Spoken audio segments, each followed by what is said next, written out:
Hello friends, myself Dr. Namdev Madne, Department of Chemistry, Sati College.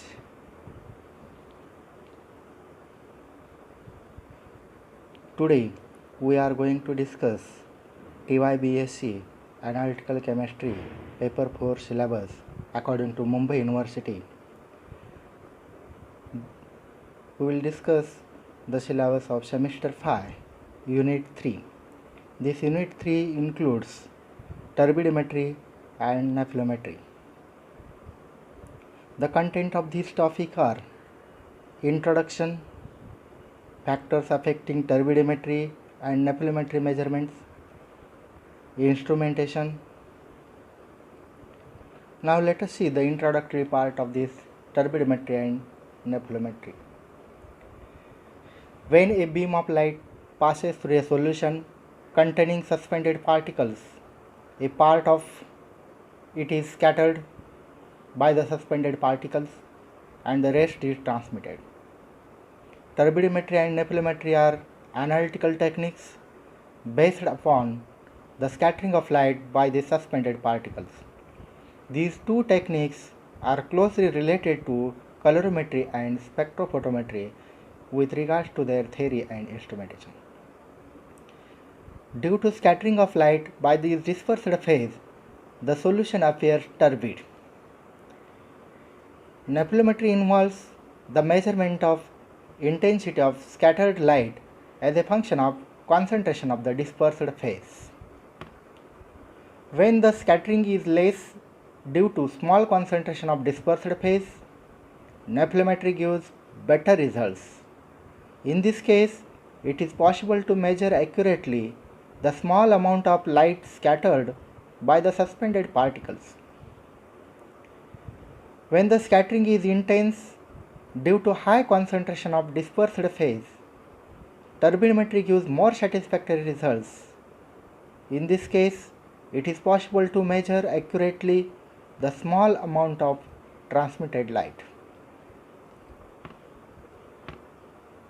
Now let us see the factors affecting nephelometry and turbidimetric analysis. There are certain factors which affect nephelometry and turbidimetry.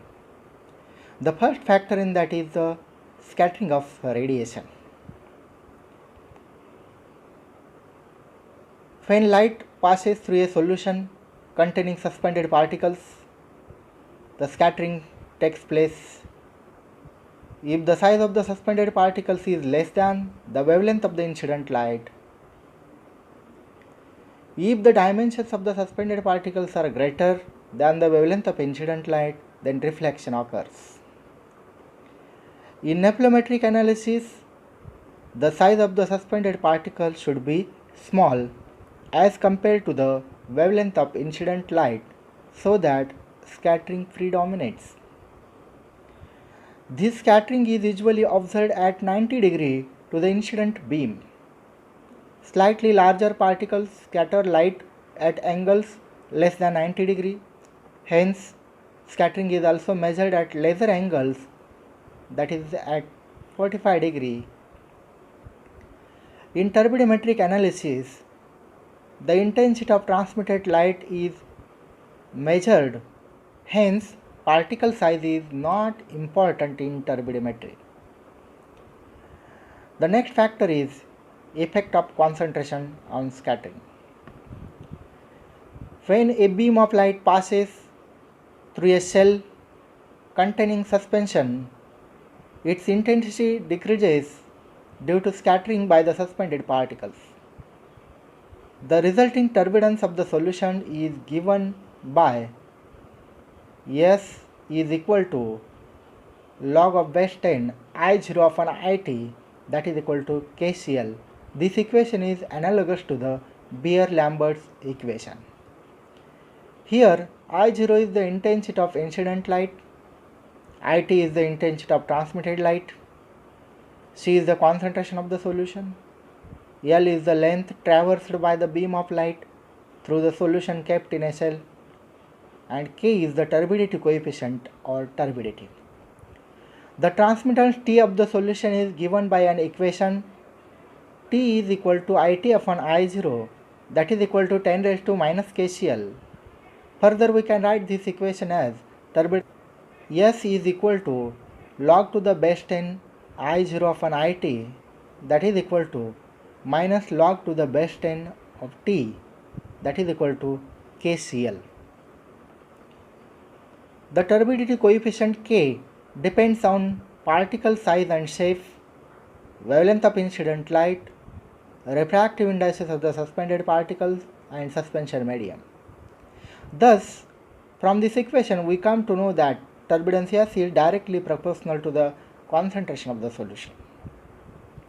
In nephelometry, the intensity of the scattered light IS cannot be related to the concentration of the solution by a simple equation because the scattered intensity depends on a number of factors. The relation is given by an approximate empirical equation IS is equal to Ks into I0 into C, where I0 is the intensity of incident light, Is is the intensity of scattered light, C is the concentration of the solution, and Ks is an empirical constant depending on the suspended particles and suspension medium. The next factor is effect of particle size on scattering. The fraction of light scattered at any angle that depends up to a large extent on the size and shape of the solid particles responsible for scattering. Hence, it is important to control the particle size and shape. The factors that influence particle size during the precipitation are concentration of reagents, rate and order of mixing of reagents, time allowed for particle growth, temperature, pH, and ionic strength. Ideally, the sample solution and the standard solution should have the same distribution of small, medium, and large particles. Hence, they should be carefully prepared under the same experimental condition as mentioned above. Otherwise, different sized particles may be produced, then they results in an erratic measurements. The next factor is effect of wavelength of light on scattering. The turbidity coefficient is related to the wavelength of light by the equation K is equal to S into lambda raised to minus T. S is a constant for the suspension system. The quantity T depends on the particle size. For the particles smaller than the wavelength of light, T is equal to 4, and for the particles having dimensions similar to that of the wavelength of light, then T is equal to 2. The wavelength of light used that should be such that it should not absorb strongly by the suspension medium.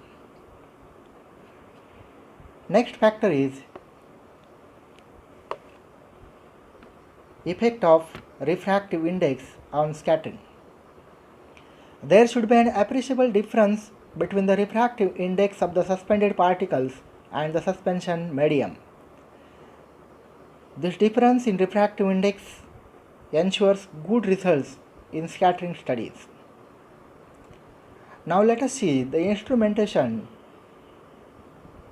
Nephelometers and turbidimeters, they are similar to spectrophotometers with regards to their component and working. The main components of these nephelometers and turbidimeters we will discuss. The first component in that is the source of radiation. Monochromatic light is generally referred to white light in scattering studies. A mercury arc lamp with the facility to filter out one of its emitted wavelength is generally used as a source of monochromatic radiation. A tungsten lamp is used as a source of polychromatic beam. Since the best results are obtained in the blue spectral region, a filter is used to isolate the blue light and block the other regions. Helium neon laser is also used as a source of light in scattering measurements. The next component is sample cell. Cylindrical cells with flat faces are used to minimize the reflection from the cell walls. The cell has a rectangular cross section so that the scattered light is measured at 90 degrees to the incident beam. Semi-octagonal cells are used for measurements at other angles, for example 45 degree and 135 degree. This figure shows the cross section of semi-octagonal cell, where in this figure I0 is the intensity of incident light, IT is the intensity of transmitted light, and IS is the intensity of the scattered light. We can measure the intensity of scattered light at different angles like 45 degree, 90 degree and 135 degree. The next component is detector.